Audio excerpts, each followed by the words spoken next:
زمین را بلندی نبود جایگاه، یکی مرکزی تیره بود و سیاه. ستاره بروبر شگفتی نمود، به خاک اندرون روشنایی فزود. همی برشد آتش فرود آمد آب، همی گشت گرد زمین آفتاب.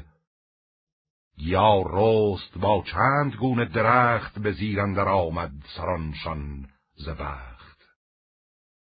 ببالد ندارد جز این نیرویی، نپوید چو پویندگان هر سویی.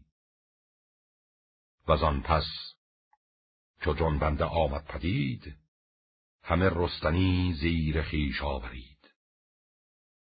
خور و خواب و آرام جوید همی، وزان زندگی کام جوید همی. نه گویا زبان و نه جویا خرد، ز خاک و ز خاشاک تن پرورد. نداند بد و نیک فرجام کار، نخواهد از او بندگی کردگار. چو دانا توانا بود و دادگر، ازیرا نکرد هیچ پنهان هنر. چنین است فرجام کار جهان، نداند کسی آشکار و نهان.